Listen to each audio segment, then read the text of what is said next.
사도신경으로 신앙을 고백합니다. 나는 전능하신 아버지 하나님 천지의 창조주를 믿습니다. 나는 그의 유일하신 아들 우리 주 예수 그리스도를 믿습니다. 그는 성령으로 잉태되어 동정녀 마리아에게서 나시고 본디오 빌라도에게 고난을 받아 십자가에 못 박혀 죽으시고 장사된 지 사흘 만에 죽은 자 가운데서 다시 살아나셨으며 하늘에 오르시어 전능하신 아버지 하나님 우편에 앉아 계시다가 거기로부터 살아있는 자와 죽은 자를 심판하러 오십니다. 나는 성령을 믿으며 거룩한 공교회와 성도의 교제와 죄를 용서받는 것과 몸의 부활과 영생을 믿습니다. 아멘. 490장 찬송합니다. 490장 찬송합니다.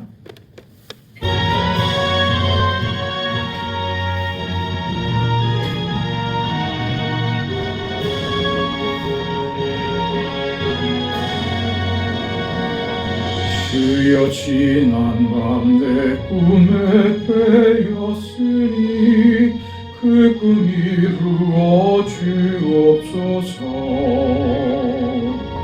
밤과 아침에 계시로 보여주사 항상 은혜를 주옵소서.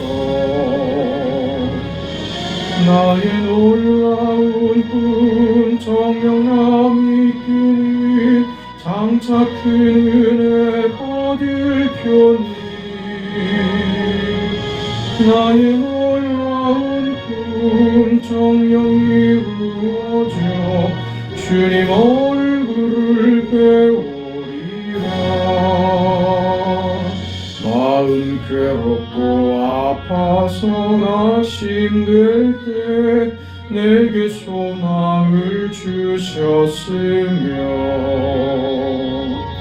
내가 영광의 주님을 바라보니 앞길 환하게 보이더라. 나의 놀라운 꿈 정령함이 있기를 장차 큰 은혜 받을 편이. 나의 놀라운 꿈 정령 이루어져 주님 얼굴을 배우리라. 세상 풍조는 나날이 변하여도 나는 내 믿음 지키리니.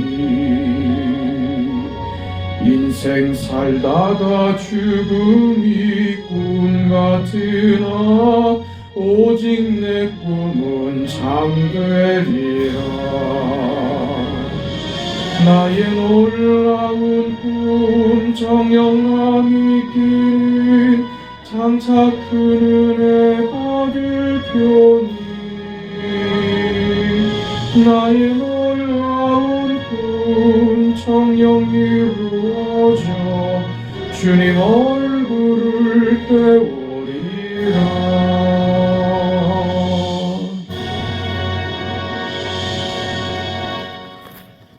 하나님의 말씀 고린도후서 11장입니다. 고린도후서 11장 1절에서 15절까지 말씀을 보겠습니다.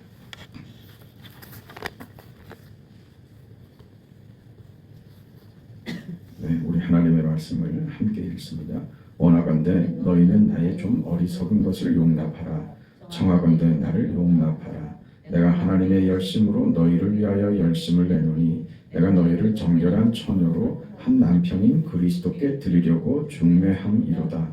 그러나 나는 뱀이 그 관계로 하와를 미혹한 것 같이 너희 마음이 그리스도를 향하는 진실함과 깨끗함에서 떠나 부패할까 두려워하노라.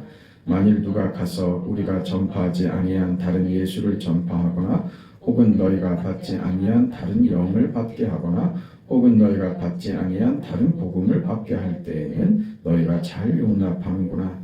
나는 지극히 크다는 사도들보다 부족한 것이 조금도 없는 줄로 생각하노라.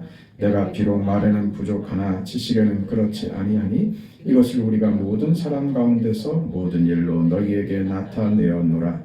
내가 너희를 높이려고 나를 낮추어 하나님의 복음을 값없이 너희에게 전함으로 죄를 지었느냐. 내가 너희를 섬기기 위하여 다른 여러 교회에게 그래서 비용을 받은 것은 탈취한 것이라. 또 내가 너희와 함께 있을 때 비용이 부족하였을 때 아무에게도 누를 끼치지 아니하였음은 마게도냐에서 온 형제들이 나의 부족한 것을 보충하였습니다.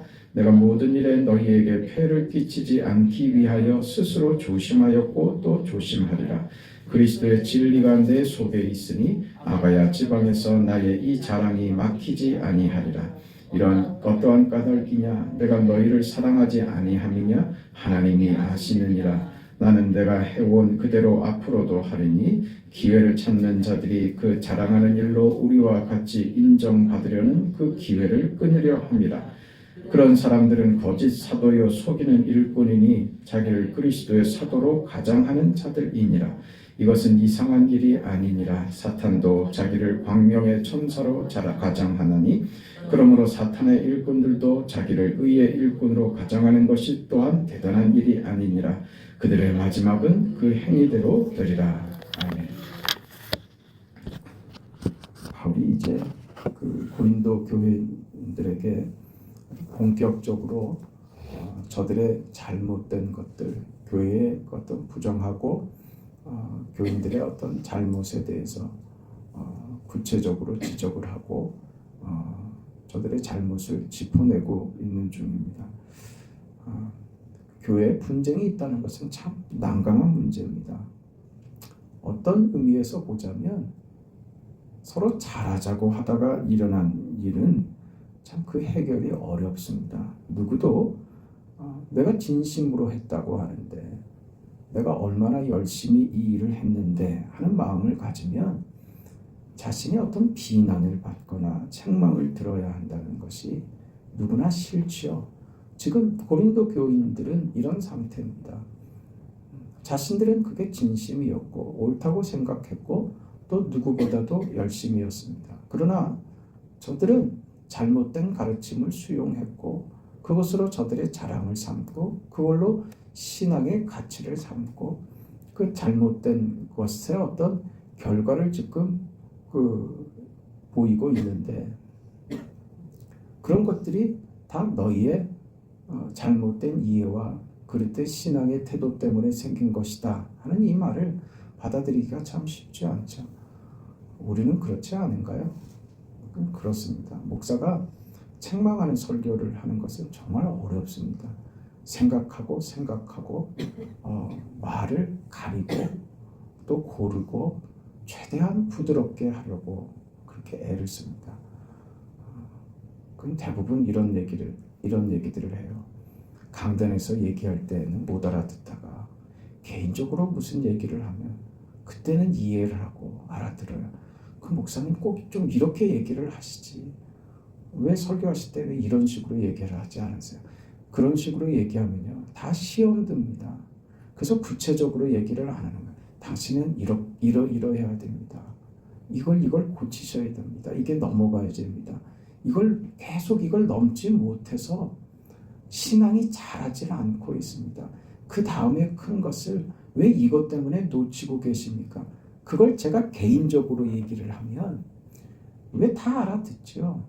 왜 설교를 하면서 제가 그렇게 얘기를 하면요 그럼 교회가 목회가 안 됩니다. 그래도 다 알아듣고 괜찮습니다. 안 괜찮을걸요. 그럼 여러분 우리는 저도 마찬가지죠. 책망받고 고쳐야 할 부분들이 우리 안에 없는 사람이 누가 있겠습니까? 모두가 다 그렇죠. 근데 늘 교회에서 책망하는 일만 하면 교회 오는 게 얼마나 불편하고 부담스럽겠어요. 그게 어려운 겁니다. 그래서 오늘 바울의 경우를 보세요. 바울이 오늘 고린도 교회를 본격적으로 지금 저들의 문제점들을 본격적으로 짚어내면서 어떻게 이야기를 푸는가 한번 보세요. 얼마나 조심스러운가. 11장 1절에 원하건대 너희는 나의 좀 어리석은 것을 어떻게 해달라고요? 용납해달라고요. 부탁하면서 들어가요. 워낙 청하건대 나를 용납하라. 2번이나 용납해 줄 것을. 자신의 표현이 너희들에게 혹 불편하게 들릴지 아니면 너희 이해에 내가 전하고자 하는 진심과 본질을 놓치고 내가 너희에게 이야기하는 어떤 방식과 접근하는 그 내용 때문에 너희들이 그 시험에 들거나 내가 말하려고 하는 내용을 놓치는 일이 없었으면 좋겠는 그런 바울의 진심인 거죠. 진지한 마음으로 저들에게 먼저 부탁합니다. 나를 용납해 달라. 나의 표현에 무슨 어설픔이 있었거나 내 표현에 너희들의 마음에 들지 않는 어떤 부분이 있었거나 내가 비유로 무엇을 달고 있는 비유로 당장 그 얘기를 하죠. 뭐라고 합니까? 난 중매장이다. 그 얘기 하잖아요. 신랑 대신 예수께 너희를 신부로 그렇게 연결해 주는 중매장의 역할을 내가 하는 것이다. 이 표현이 안 그럴 것 같죠. 지가 뭐라고. 그런 사람이 꼭 있단 말이에요. 지가 뭐라고. 지가 뭐 잘났나. 꼭 이런 사람이 있다니까요. 교회 안에 없을 것 같습니까? 있습니다. 그러니까 이게 고린도 교회는 이게 조심스러운 거예요. 이런 것마저도 조심스러운 거예요. 너희 안에 이런 잘못된 것들이 있다고 말하는 것조차도 지금 바울은 조심스러운 거예요. 왜? 그걸 수용하고 받아들일 만한 믿음의 그릇이 안 돼 있기 때문에 그렇죠. 마치 이제 유치원 다니는 아이들에게 수학 문제를 떡 꺼내놓는 것 같은 그런 마음이 드는 거예요. 얘들이 이거 모를 텐데. 한글도 모르는 애들한테 이걸 곱하기 더하기를 얘기를 하면 얘들이 못 알아들을 텐데 이걸 어떻게 애들이 이해할 수 있게 잘 설명할 수 있을까? 이게 조심스럽죠. 그러니까 어떻게 하면 잘 설명할까 하는 게 고민이 되지 않겠어요? 그런 겁니다. 지금 고린도 교회는 그만큼 신앙적으로 미숙해 있는 거예요. 저들은 그렇게 생각할까요? 아니죠. 자기들이 대단한 줄 알고 있단 말입니다. 은사도 많죠. 잘났죠. 부유하죠. 모든 것을 다 누리고 있는 것 같은 그런 삶이란 말입니다. 그것이 자신들이 조건이 되고 이유가 돼서 이렇게 누리고 있다고 생각하는 그 자신들에게 도취되어 있는 이런 사람들, 다른 사람들은 다 자기 발밑으로 보이는 이런 사람들에게 너희가 모자라도 한참 모자랐다는 이런 그 말이 저들에게 얼마나 상처가 되고 충격이 될까 말입니다. 그러니까 지금 바울이 조심스러운 겁니다. 그러면서 바울이 지금 이 용납하라라고 하는 용어를 한 번 더 사용하면서 저들의 무지함과 저들의 잘못된 태도에 대해서 슬쩍 한번 건드리죠. 뭐라고 얘기합니까? 4절 보세요. 4절 후반절에 보면 혹은 너희가 받지 아니한 다른 복음을 받게 할 때에는 너희가 잘 용납하는구나.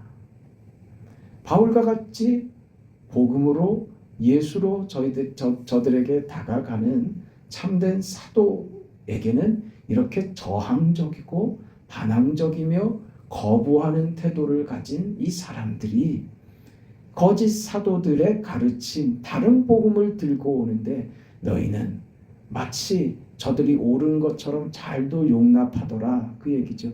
이게 무엇일까요? 어떤 섭섭함이기도 하고 답답함이죠. 보세요. 왜 그럴까요? 왜? 여러분 이단에 빠지는 사람들이 뭐가 지능이 모자라고 뭐가 우리보다 뭘 순수하지 못해서 배우지 못해서 이단에 빠지는 거 아닙니다. 그 이단들이 주 무대로 사용하는 주된 무대들이요 대학인 경우들이 많았어요. 대학 캠퍼스에서 말도 안 되는 이단 사설들이 판을 치더란 말이에요. 그 똑똑하다는 애들이 공부 많이 한 애들이 말이에요. 거기 다 넘어가더란 말이에요. 이거는요 그 영적인 문제는 지식에 있지 않습니다. 왜 넘어갈까요? 왜? 박진영 같은 친구 보세요. 무슨 깊은 깨달음에 도달한 것 같이 굴더니 결국 이단으로 가 있잖아요. 왜 그럴까요? 기성의 것, 일반적인 것은 받기 싫은 지적 허영심과 교만함들이 그 속에 있습니다. 그래서 부자가 천국에 가는 것이 낙타가 바늘기에 들어가는 것보다 어렵다고 하는 것들이 다 그런 이유입니다. 내가 가진 것이 있고 내가 가진 것이 많다고 생각하면 그냥 수용을 안 합니다. 자기 것을 주장하죠. 자기 것, 내 이해는 남다르다는 것을 확인시키고 증명하고 싶어 한단 말입니다.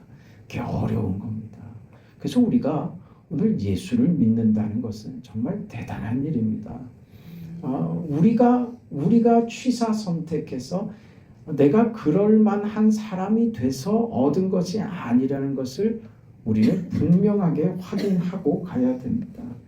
지금 고린도 교회가 이 문제를 겪고 있고 바울은 이 문제에 대해서 어떤 그 내용보다 심각하고 분명하고 힘을 실어서 얘기해야만 하는 것입니다. 지금 그 얘기를 하고 있는 겁니다. 바울이 고린도 교회를 떠나오자 고린도 교회 안에 거짓 사도들, 바울은 지금 그들에 대해서 노골적으로 이렇게 얘기합니다. 13절에 그런 사람들은 거짓 사도요 속이는 일꾼이니 자기를 그리스도의 사도로 가장하는 자들이니라. 저들이 그리스도의 이름으로 복음으로 오는 것 같이 너희들에게 찾아오지만 저들은 거짓 사도이며 속이는 일꾼이다. 사탄도 자기를 광명의 천사로 가장하나니 그러므로 사탄의 일꾼들도 자기를 의의 일꾼으로 가장하는 것이 또한 대단한 일이 아니다. 그 결과는 마지막에 그 행위대로 드러난다. 지금 이렇게 얘기하죠. 저들에 대해서 저들은요 거짓 사도일 뿐 아니라 사탄의 일꾼이다. 이렇게 단정해 버리는 겁니다.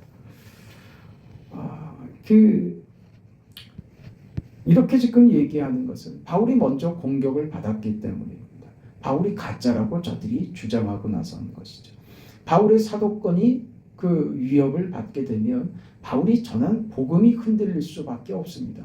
그래서 바울은 자신의 사도권에 대해서 강력하게 변호를 해야지 되는 입장인 겁니다. 나의 사도권은 다른 데서 온 것 아니다. 나의 사도된 것은 하나님의 주권적인 섭리의 역사였다. 내가 원해서 된 것 아니다.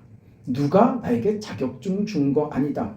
교회가 나에게 어떤 사람들이 제자들이 나에게 자격증 준 거 아니다. 하나님이 부활하신 주께서 직접 나에게 찾아오셔서 주의 일꾼으로 삼아 주셨다. 그때 나는 어떤 사람이었느냐?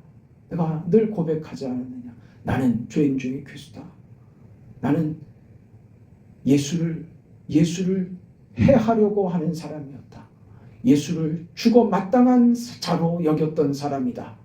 그래서 예수를 따르는 자들을 이 땅에서 없애버리는 것만이 내가 할 가장 큰 일이라고 생각하고 그것이 하나님이 기뻐하시는 일이라고 판단했기에 나는 그 인생을 살았던 것이다. 그런 내게 무슨 사도 될 자격이니? 사도의 어떤 그 힘이나 사도된 어떤 그 증명을 내 인생에서 어찌할 수 있느냐? 나는 하나님이 세웠다. 그게 내가 할 수 있는 유일한 이유이고 유일한 답이다. 이렇게 나오는 것이죠. 그 사도권을 분명히 해야만 자신이 전한 복음이 저들 가운데 여전히 힘을 발휘하고 저들이 여전히 그 복음 안에 거할 수 있기 때문에 지금 이 사실을 분명하게 하는 것입니다. 저들은 사탄의 일꾼이요 나는 그리스도의 일꾼이다. 나는 하나님의 사도, 나는 그리스도를 근거하고 있고 저들은 사탄에 의해 세워진 회방하는 자요 분란을 일으키는 자들이다. 저들이 그리스도의 일꾼이라고 가장을 하고 있지 저들은 실은 사탄의 일꾼이다. 이렇게 얘기합니다. 그럼 이것을 어떻게 분간해야 되느냐? 마지막을 보고 안다고 하지만 마지막까지 그럼 기다려야 되느냐 이거죠. 이게 쉽지 않은 일입니다. 쉽지 않은 일입니다. 왜냐하면 저들이 무엇으로 변장해서 나타나느냐? 저들은요 천사로 가장한다니까. 광명의 천사로 가장하나니 저들도 사탄의 일꾼들인데 자기를 의의 일꾼으로 가장하더라 말이죠. 무슨 뿔을 쓰고 나타나지 않는단 말이죠. 아주 험악하고 못된 자들로 교회 안에 들어오는 것이 아니더란 말이에요. 누구보다도 능력 있고 신실하고 누구보다도 양심적이고 누구보다도 온유하며 사랑이 넘치는 자로 우리 곁에 슬그머니 오는 거예요. 그 고린도 교회가 깜빡 속아 넘어갔죠. 저들이 가지고 있는 그런 가치와 기준과 그런 저들의 바램에 거짓 교사들, 사탄의 일꾼들이 저들의 바램을 충족시켜주는 가르침을 준 거예요. 지금 오늘 하려고 하는 말입니다. 지금 바울이 본문을 통해서 고린도 교회에게 하려고 하는 말이고, 오늘 이 새벽에 우리가 들어야 하는 말은 바로 이 지점입니다. 무엇이 문제인가? 우리는 도대체 왜 그런 거짓된 가르침, 사탄의 일꾼들, 사탄의 속임에 왜 우리는 그렇게 쉽게 넘어가더냐 말이죠. 왜? 광명의 천사로 변장해서 마치 내 편인 것처럼 내게 가르침을 주는데, 내가 이해하지 못하는, 내가 그렇게 생각하지 않은 다른 것을 가지고 와서 나를 미혹해 하는 게 아니라고요. 왜 넘어가느냐? 내가 기대한 걸 주더란 말이에요. 내가 바라는 것을 준단 말입니다. 그게 뭐예요? 세상적 보상 말입니다. 우리 신앙이 내가 믿으면 믿음의 결과가 세상적 보상으로 나타나기를 바라는 우리의 기대들 말이죠. 세상에서 잘되고 성공하는 것으로 승리의 영광을 쟁취하는 것이 신앙의 목적인 것처럼, 그런 기대를 가지고 있는 우리의 소원에 사탄은 그것이 맞다고 그 소원을 들어주겠노라고 그렇게 변장을 해서 사랑으로 위장을 해서 우리에게 찾아오더란 말이에요. 거기 넘어가 버리는 것입니다. 그게 무엇으로 알게 된다고요? 그때는 달콤하고 좋았죠. 근데 뭐가 다르다고요? 결과가 다르단 말입니다. 그걸 지금 고린도 교회는 처절하게 경험하고 있잖아요. 그게 받을 때는 좋았는데 저들의 욕심과 저들의 기대와 저들이 원하는 말을 가르쳐 줌으로써 저들이 그것을 받을 때는 저들의 마음에 쏙 들었고, 그래서 저들이 그것을 수용했는데 결과는요, 분란과 회방과 당짓는 것과 서로 비교하여 자기 우월감에 빠지는 십자가와 반대되는 쪽으로 가더라 이 말입니다. 바울이 지금 그 얘기하는 거예요. 나는 참된 사도이며 저들은 사탄의 일꾼이다. 그 기준, 그것을 가르는 기준이 어디 있느냐? 그리스도께 속했느냐를 보면 안다. 그리스도께 속했느냐를 어떻게 할 수 있느냐? 저들도 그리스도께 속했다고 위장하고 있는데 그걸 분간하는 것은 어렵다 이거죠. 무엇을 보고하느냐? 결과를 보고합니다. 결과는 분명히 달라집니다. 그러나 그 내용을 들여다볼 줄 알아야 되는 거예요. 그 내용이 그리스도께 속했느냐를 아는 그 내용이 무엇이냐? 그리스도를 본받고 있느냐 하는 것을 보는 거예요. 그리스도를 본받는다는 것은 무엇일까요? 하나님을 외치고 하나님을 찾고 하나님을 부른다고 하나님으로 사는 것은 아닙니다. 말을 하는 것과 그렇게 사는 것은 별개의 문제입니다. 예수 그리스도를 이야기한다고 그가 예수를 위해서 사는 것은 아닙니다. 그리스도를 본받는다는 삶은 예수를 입에 달고 살지 않아도 그 삶이 그리스도를 본받는 삶이 되기 위하여 현실에서, 삶에서 그 삶을 그렇게 살아낼 때 확인되는 것입니다. 말로 되는 것이 아닙니다. 그럼 그리스도를 본받는다는 것은 뭐냐 말이죠.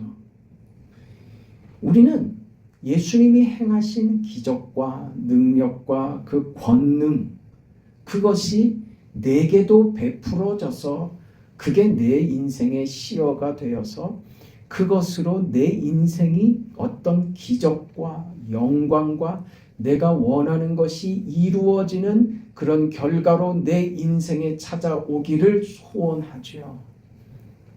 그건 우리 기대란 말입니다. 우리 기대, 내 기대, 그랬으면 좋겠는 내 목적, 하나님 앞에서 내가 하는 내 기도, 내 목적, 내 내용, 나의 기대란 말입니다. 그것이 하나님의 뜻과 하나님의 기대와 같지는 않다는 것을 이해해야 됩니다. 그렇다면 내가 그리스도를 본받아 산다, 하나님을 바르게 이해하며 하나님의 뜻대로 살려고 한다는 것은 어디로 가야 되느냐? 무엇이 하나님의 뜻인가를 찾아야죠. 내 기대를 요구하기 이전에 하나님의 뜻이 무엇인가를 이해하려고 찾아 들어가야 됩니다. 하나님의 뜻은 어디 나타나 있느냐? 예수를 본받는 삶에 나타나 있는 겁니다. 그게 뭐예요? 예수를 본받는다는 것은요, 예수께서 나타내신 그 기적과 권능이 무엇으로 결과되더냐 하는 것을 생각해야 됩니다. 그 기적과 권능이 무엇으로 결과됐습니까? 십자가죠. 죽음입니다. 그것을 가르치시는 거예요. 내가 예수를 본받는다는 것은 무엇으로 귀결돼요? 십자가입니다. 십자가예요. 저들은요, 십자가를 본받으려는 것이 아니라 하나님께서 내게 힘과 은혜와 복과 영광과 승리만을 내게 허락해 주셔서 내 인생이 빛나기를 기대하죠. 그게 하나님의 뜻일까요? 겨우 이 정도 신앙의 수준이었던 것입니다. 그래서 지금 바울이 이 말을 하는데 너무나 조심스러운 거예요. 우리가 기억해야 될 것은 우리가 아는 어떤 영광이나 어떤 보상이나 이런 것은 세상적인 우리 기대에 있지 않고 우리 인생을 예수께 복종하는 데 있습니다.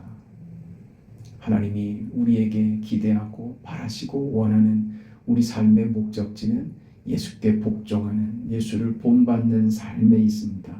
그 이해는 어디로 가야 되느냐? 그 본은 어디로 가야 하느냐? 예수의 영광은 이 땅에서 무슨 찬사를 받고 이 땅에서 무슨 영광을 받는 데 있지 않았습니다. 예수께서는 그 권능과 그 능력을 행하심으로 오히려 십자가의 죽음을 받아들이셨고 세상에서는 어떤 환호도 영광도 찬사도 받지 못하십니다. 죽음으로 생애를 마치십니다. 그리고 부활의 영광으로 우리에게 나타나시죠. 그것으로 우리를 동참케 하시려는 것이 예수께서 이 땅에 오신 목적이며 하나님이 오늘 우리에게 우리 생애 가운데 만들고 싶은 하나님의 마음입니다. 하나님이 우리 속에서 이루고 싶은 하나님의 기대입니다. 너희 속에 예수가 이루어져야 된다. 십자가가 너희 삶의 형상이 되어야 된다. 너희 삶은 예수가 근거가 되어야 된다. 바울이 지금 내 삶의 근거는 오직 예수밖에 없다고 하는 것처럼 말입니다. 그럼 예수를 근거로 한다는 것이 무엇이더냐? 십자가더냐? 능력과 영광만 추구하더냐? 그것으로 나뉜단 말이죠. 오늘 우리는 무엇을 구해야 되느냐? 십자가를 구하는 삶이 되어야 한다. 예수께서 어떻게 살았는지 기억해라. 예수는 영광과 찬사를 받는 길이 아닌 죽음으로 그 인생을, 그 권능을, 그 하나님 되심을 죽음으로 끝내셨습니다. 그리고 죽음으로 가는 그 길을, 죽음을 받아들이는 그 자리까지 주님은 침묵하십니다. 그것은 분노가 아닙니다. 원망하지도 않고 당신의 죽음을 설명하려고 하지도 않습니다. 제자들에게 당신의 죽음에 대해서 설명하거나 그 죽음에 동참해 달라고 짐을 나누지도 않으십니다. 침묵하시는 이유예요. 아무 말씀을 안 하십니다. 알고 계시기 때문입니다. 온전히 당신께서 지어야 할 짐이라고 한 것을 알기 때문입니다. 우리의 죄를 짊어지고 죽으시는 것, 그래야 이루어지는 구원, 복음, 이 사실 앞에 주님은 당신의 능력과 당신이 받는 어떤 고통과 고난과 고뇌와 멸시를 주님은 아무 저항도 없이 마치 도수장으로 끌려가는 어린 양처럼 침묵하며 그 모든 행위를 다 받아주신 거예요. 다 당신의 인생에 담아줘 버리신 것입니다. 그것을 본받아라. 이게 쉽지 않습니다. 이게 쉽지 않습니다. 여러분, 우리는 이 쉽지 않은 길을 가는 사람들입니다. 그러나 기억하세요. 이 길을 우리 하나님께서 응원하십니다. 그리고 이 길을 가는데 우리가 때때로 부딪힙니다. 하나님 꼭 이래야만 합니까? 하고 투정을 부릴 수도 있습니다. 하나님 못하겠습니다. 더 이상 못하겠습니다 하고 주저앉아 버릴 수도 있어요. 그걸 하나님이 다 받아주세요. 그걸 다 용납해 주세요. 그래도 가자. 이게 하나님이세요. 쉬었냐? 다시 일어나라. 가야 된다. 이거 넘어가자. 아, 힘들어서 이건 못 넘겠어. 이건 잘 안 된다니까. 이건 요구하지 말아주세요. 목사의 설교를 통해서 하나님이 여러분에게 그런 이야기들을 하실걸요. 아, 이거는 요구하지 말아주세요. 그러지 마시라고요. 하나님의 고집을 여러분이 꺾을 재간이 없습니다. 하나님은 포기하지 않고 양보하지 않을 겁니다. 우리가 지금 살아있는 이유는 아직 그게 안 됐기 때문일 수도 있어요. 예수님이 아직 재림하지 않으신 이유가 우리가 아직 덜 돼서일 수도 있습니다. 무슨 얘기인지 아시겠죠? 씨름하시는 하나님이에요. 우리를 만들고야 마시는 분입니다. 우리가 진짜 싸워야 하는 싸움은 이거예요. 내가 생각하는 기대와 하나님이 요구하시고 하나님이 목적하시는 것과 이 다름, 이 차이에서 우리가 싸우는 거예요. 날마다 싸우죠. 하나님 그냥 여기 좀 머물면 안 돼요.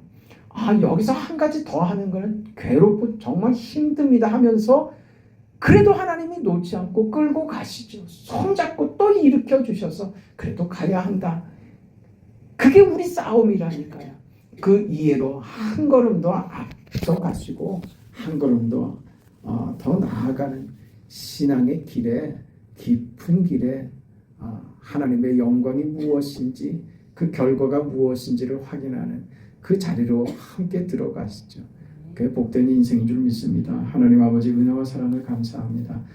주신 말씀대로 오늘 바울 사도가 가지는 어떤 안타까움과 애를 먹이고 마음으로 이렇게 답답하고 저들을 향하여 가지는 어떤 그 안타깝고 괴로운 이 마음들, 이게 오늘 우리를 향하여 가지는 주님의 마음은 아닌지 생각해 봅니다.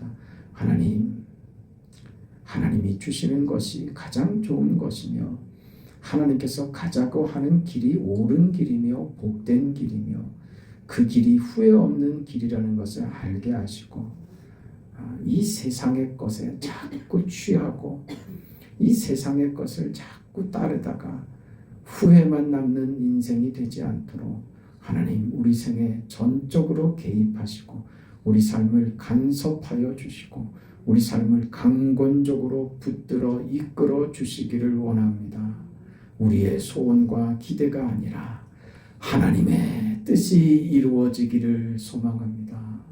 한 해를 마무리해가는 이 짧은 시간들 속에 많은 것들 생각하고 다짐하고 결심하고 하나님 앞에서 더 온전하게 서길 원하오니 우리 인생 후반부에 정말 세월을 아껴 하나님의 영광된 예수 믿는 자의 삶의 그 깊은 경지와 인생을 사는 것이 무엇인지를 깊이 깨달아 아는 그런 위대한 인생을 우리 모두 살아가게 축복하옵소서. 예수님의 이름으로 기도합니다. 아멘. 하늘에 계신 우리 아버지여, 이름이 거룩히 여김을 받으시오며 나라가 임하시오며 뜻이 하늘에서 이루어진 것 같이 땅에서도 이루어지이다. 오늘 우리에게 일용할 양식을 주시옵고 우리가 우리에게 죄진 자를 사하여 준 것 같이 우리 죄를 사하여 주시옵고 우리를 시험에 들게 하지 마시옵고 다만 악에서 구하시옵소서. 나라와 권세와 영광이 아버지께 영원히 있사옵나이다. 아멘.